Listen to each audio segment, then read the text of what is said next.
vlog! So, for today's video mga friends, ay mag-e-enjoy kayo at I'm sure na talagang mag-e-enjoy kayo dahil for today's video ay magka-camping kami ng aking darling kasama yung aming mga churchmates. So, time check tayo mga friends. It's already 5:04.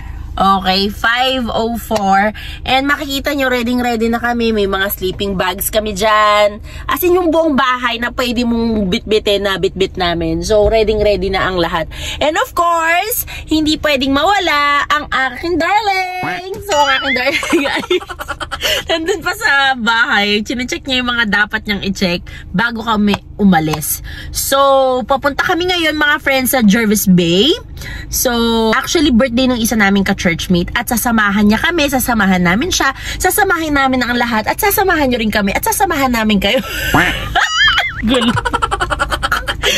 Ang aga-aga namin nagising mga friends. Actually ako hindi man ako nakatulog kasi sobrang excited ako. Ganun kasi ako mga friends, kapag excited ako hindi ako nakakatulog. So ayun, hopefully makarating kami dun ng safe and magta-time check tayo mga friends para makita ninyo talaga na 5:05. Hindi nyo nakikita eh. O sige, papakita ko mamaya. So akin na, ayan ang aking darling. Nag-check siya ng car. Iniikutan niya yan kasi nga long drive to mga friends. Mga siguro 2 to 3 hours. Okay. So pero ako ng cellphone mo darling, magta-time check lang ako sa aking mga friends. O yan. 5:05. Okay, ng morning. So mag-hi ka muna sa mga friends. Hi friends! What did you say?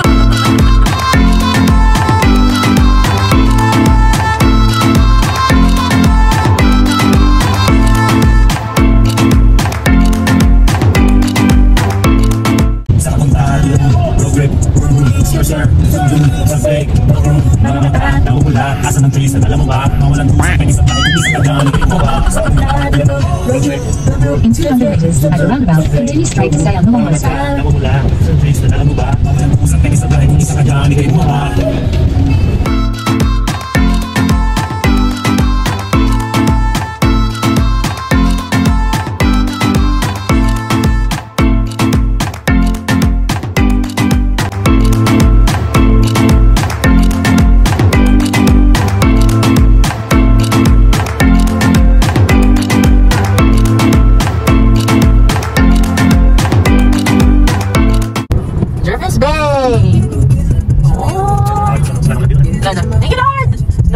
Wow! Finally! Nakita namin ang dagat! Oh. Welcome to Jervis Bay! Hi friends! So, andito na kami ngayon sa Jervis Bay! So, ayun mga friends, just to give you some update lang mga friends, umalis kami ng bahay ng 5:30. Nakarating kami ng 8:55. So, kasi mayroon pang wee-wee break yun, toilet break. So, tulog lang ako at relax. At itong aking darling, gising na gising. So, ituturo ko kayo mga friends. Ano yung mga kaganapan dito for today's video. Aray, na-boreless na.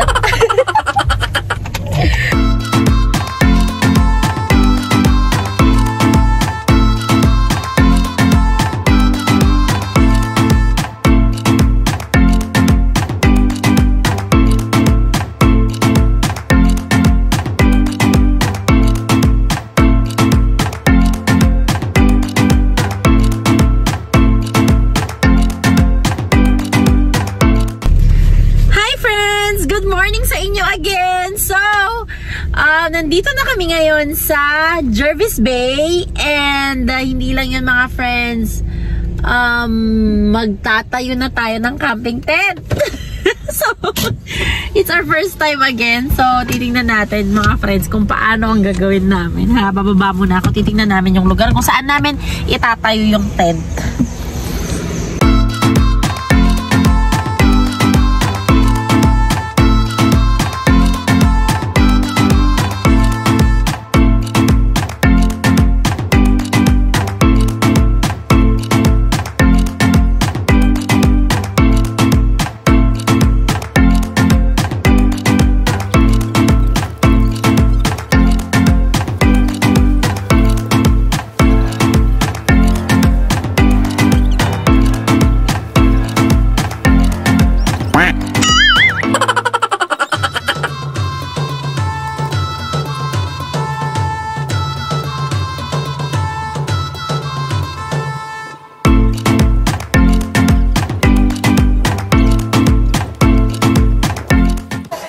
friends! So, natapos na namin i-build ang aming camp tent. Ito na ang itsura niya. Tada! So, for tonight mga friends, dito kami matutulog ng aking darling. So, may pintuyan dito, mamaya itutur ko kayo kung ano meron sa loob. So, mag-aayos muna kami ng mga kagamitan. Pero ayan siya. Ito ang aming tent. Ito ang tent ng aming isang friendship, si Alva. And then doon naman si Ate Jackie. Doon naman si Tita Lerma. So, welcome to campsite.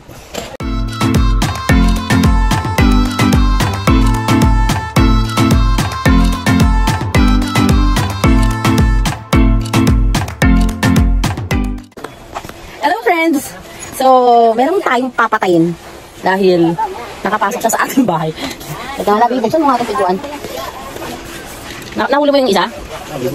O yung isang bubuyog. Tingnan nyo mga friends.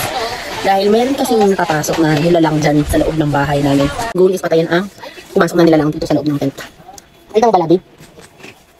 So ayan, meron kaming parang pasukan, living room. Tapos ito yung one bedroom, ayun yung second bedroom. Pero gagawin namin dito yung mga nagamitan namin. Tapos doon yung bed. Tingnan nyo siya mga friends. Hindi ako pwedeng pumasok mga friends dahil may nilalang na nakapasok. So, kailangan yung patayin yung nilalang na nakapasok. Para... Ano na ba? Ano yan? Insekto? Kakuha!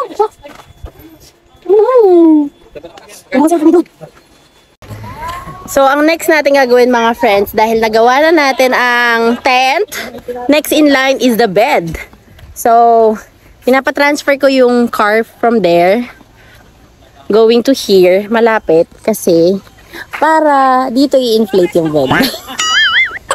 Hello mga friends! We're done with the bed! So, titignan natin yung finished product nito mga friends. Alam niyo yung napakaganda sa camping kasi nagagawa mo yung mga gusto mong gawin sa loob ng camping tent. At hindi lang yun mga friends, diba? Parang napaka-secure lang din. Tingnan mo, umulan, bumagyo, okay pa rin. So, isa-set up ko lang ang aming bahay dito sa loob ng tent. At babalikan ko kayo kasi hindi ko magawa yung nag-vlog ako tapos naggagawa ako kasi napakapagod ng mga friends. So, tapusin ko na ha. Tapos babalikan kayo mga friends. Bye-bye! Rosella. Wow! Bigyan namin yan ng masok na po. Yung sa Pwede ka natin kunin yan? Hindi ba? Nakabawan. Hi mga friends! So, dahil medyo mainit ngayon ang weather, summer, so ang gagawin natin, magsasunblock tayo ng bongga. Naba na ako ng todo dito sa Australia. Talagang, iba kalagang bongbong. So, ayan.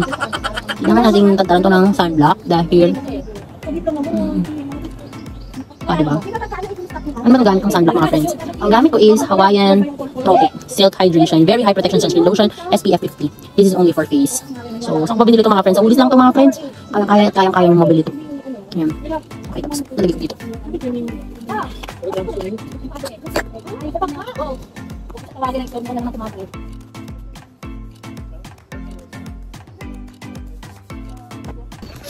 Hello mga friends! Nakapag-bihis na ako at OOTD natin today is rash guard.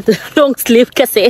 Ayaw nating manuling, ayaw nating umitim. So, eto na yung aming bed mga friends. So, malaki itong nabili naming tent in fairness, no, Labi? Meron din kaming nabiling ilaw. Buksan mo nga yung ilaw, Labi.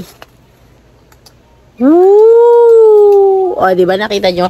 And then, meron din tayong isang parang room dito. Merong toilet ako dito, tsaka may mga damit. So, parang ito yung pinaka-walk-in closet namin with toilet. So, mag-swim muna kami mga friends at mag-enjoy. So, watch lang kayo ng watch at mag-enjoy!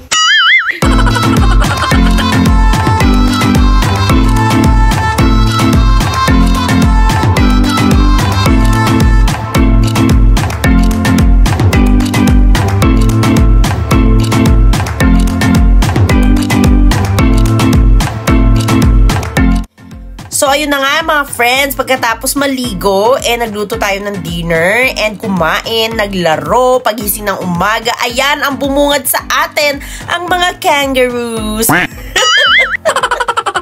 Alam niyo mga friends, hindi ko na video, pasensya na, dahil na-focus tayo sa mga anek-anek sa buhay. But anyway mga friends, pagkatapos niyan, kumain kami, and nag-pack up na rin kami para sa susunod na destination!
So friends, bibigyan ko lang kayo ng konting kwento. Story time.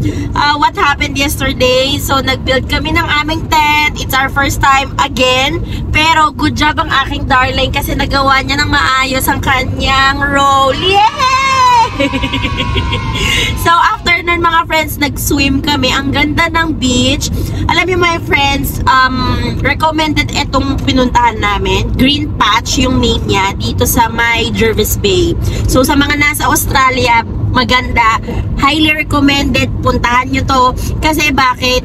Malapit lang yung aming tent camp or yung parang campsite, yung lugar kung saan namin tinayo yung aming tent sa beach. So yun ang maganda doon, hindi mo kailangan mag-drive papuntang beach, as in sobrang lapit lang yan, lakad lang. And then hindi lang yun mga friends, meron din siyang toilet kasi may mga ibang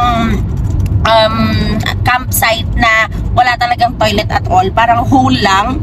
Sabi ni Ma'am Shi Lerma, yung may hole lang doon, tapos parang uupo ka doon, parang sushoot mo lang doon yung mga anek-anek mo sa buhay. So pero dito may toilet, so ibig sabihin ano ba tawag yung shower din, as in maayos. Yun nga lang ang tubig malamig, so yun lang talagang kailangan, matindi ka. Sa bagay, sabi ni Bongbong, ang tubig dito sa Australia hindi naman umiinit, I mean yung dagat, so kailangan masanay lang talaga yung katawan mo. So nag-beach kami, natuwa naman ako kasi it's my first time din na mag-swim sa beach dito sa Australia. And ikaw ba first time mo mag-swim sa beach? Hindi, no? So siya nakapag-swim na siya sa mga second time. So second, saan ba yung first time mo? Sydney. Anong beach yun? Anong beach yun sa Sydney? O diba, hindi na niya naalala kasi sobrang tagal na yun. Kasi alam niyo mga friends, itong darling ko, 4 na taon na siya dito sa Australia. Pero hindi siya mahilig maglibot-libot, as in homebody lang tong darling ko. Kaya ngayon nakasama na niya ako sa kanyang buhay. Dalawa na kaming naglilibot. Okay, so mas gusto niya na naglilibot or nag-holiday kami ng dalawa kami. Ayaw niya mag-holiday na mag-isa. So anyway, malungkot nga naman kapag mag-isa ka, no? So, ayun, balik tayo. Ang sarap nung beach kasi hindi siya ganun kaalat. As in, tinikman ko yung dagat. Tapos, hindi lang yun mga friends, ha? Yung tubig dito, hindi siya ano pang tawag dun yung sa balat? Yung, masakit sa balat. Oo, hindi siya nanunusok sa balat. Alam niyo, may mga beach kasi na gano'n na parang pag nag-swim ka, sobrang sakit ng balat mo. Doon hindi, as in wala. Tapos, free lang ang beach, free lang ang toilet, paggamit ng public toilet, free lang ang tubig din doon. So, saan pwede kaming maghugas ng plato and all, free lang lahat yon. So ang binayad lang nung birthday celebrant namin na si Ate Jackie is parang nasa mahigit $50 per pax lang. Tapos ang kukunin mo lang doon is yung parang lugar kung saan mo tatayo yung tent mo. So doon sa lugar kung saan namin tinayo yung tent namin, unpowered siya, no love? Unpowered ba ang tawag doon? Wala siyang kuryente.